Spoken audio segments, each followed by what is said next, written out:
আগামী বছর মার্চ এবং এপ্রিল মাসটি বাংলাদেশের নারী ফুটবলের জন্য ইতিহাস গড়ার মাস।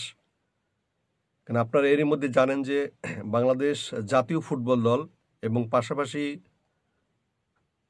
নারী অনূর্ধ্ব-20 ফুটবল দল এশিয়ান কাপে খেলার যোগ্যতা অর্জন করেছে এবং দুটি দলই প্রথমবারের মতো ইতিহাস গড়ে এশিয়া সর্বোচ্চ পর্যায়ে খেলার যোগ্যতা অর্জন করেছে, যা 2025 সালে বাংলাদেশের ফুটবলের অনন্য এক ইতিহাস।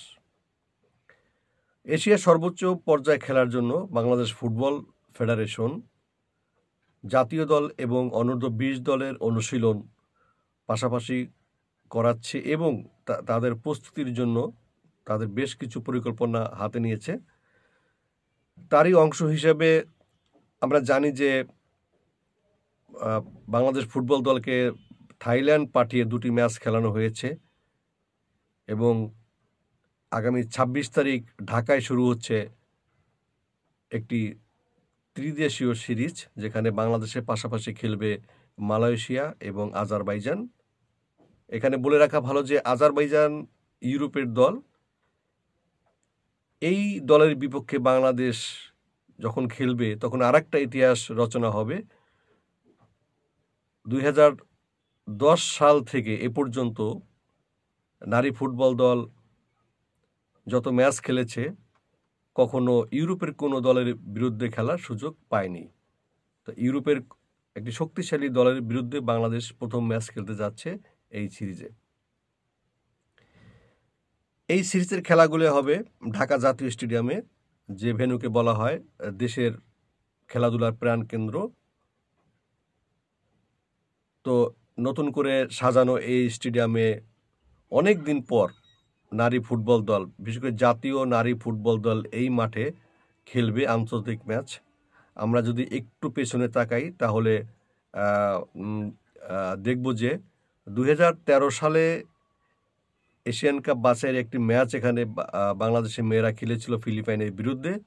তারপরে লম্বা একটা সময়, অর্থাৎ একদম এক যুগ পর বাংলাদেশের মেয়েরা এই স্টেডিয়ামে জাতীয় দলের জার্সি গায়ে খেলতে নামছে। এর আগে ইয়ুথ টিম এখানে টুর্নামেন্ট খেলেছে, এশিয়ান কাপের বাছাই খেলেছে, তবে জাতীয় দলের ম্যাচ খেলা হয়নি।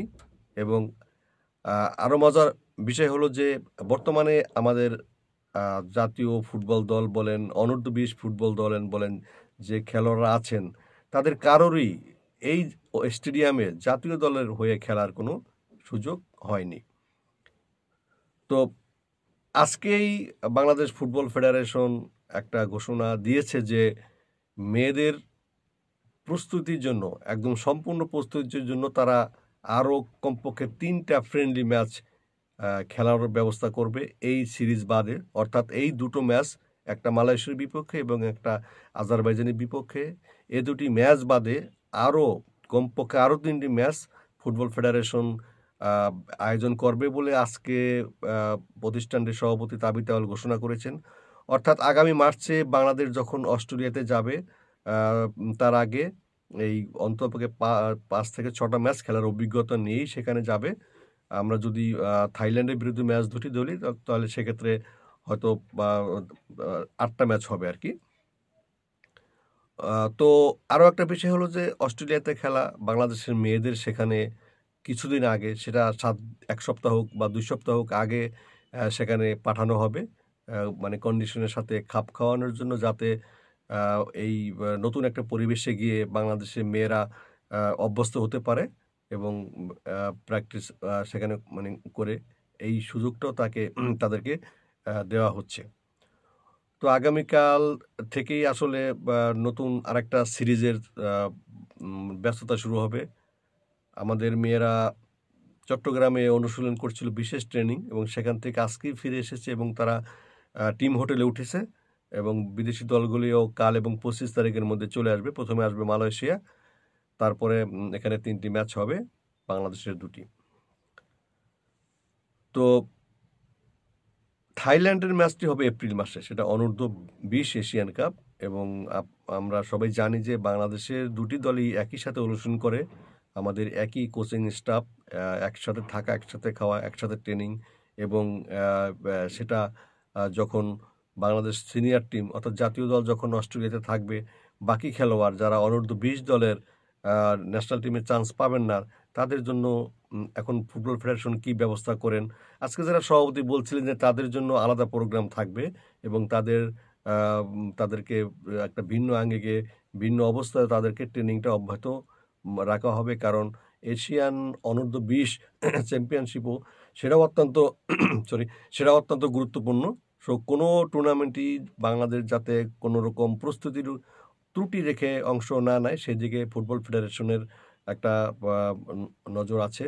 তো এখানে মালয়েশিয়ার সাথে বাংলাদেশ আশা করি তারা ভালো করবে। তবে একদম ইউরোপের নতুন যে একদম প্রতিপক্ষ আজারবাইজান, তাদের সাথে বাংলাদেশ কেমন খেলবে সেটা আসলে এখন দেখার বিষয়। কারণ আজারবাইজান টিমে অনেক খেলোয়াড় আছে যারা অন্যান্য লিগে খেলে থাকে, বিশেষ করে তুরস্কের লিগে তাদের অনেকগুলি খেলোয়াড় অংশ নিয়ে থাকেন এবং অভিজ্ঞতা সম্পন্ন কিছু খেলোয়াড় আছেন ওই দলটিতে।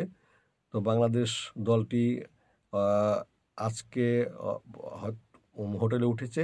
আগামীকাল ধারণা করা যাচ্ছে যে 23 জনের দল নিয়েই এই ঢাকার এই দ্বিতীয় পর্বের যে অনুশীলন সেটা শুরু করবেন পিটার বাটলার। কারণ এই চিটাগাং দ্বিতীয় পর্বে যাওয়ার আগে সপ্তাহখানে কিন্তু এই স্টেডিয়ামে মেয়েরা অনুশীলন করেছে। এটা তাদের এইখানে অনুশীলন হবে দ্বিতীয়বারের মতো।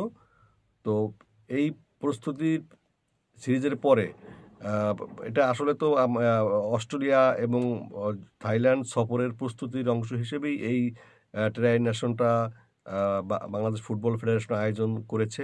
এটা শেষ হওয়ার পর তারা আবার প্রতিপক্ষ খুঁজবে 3টা ম্যাচ খেলার জন্য।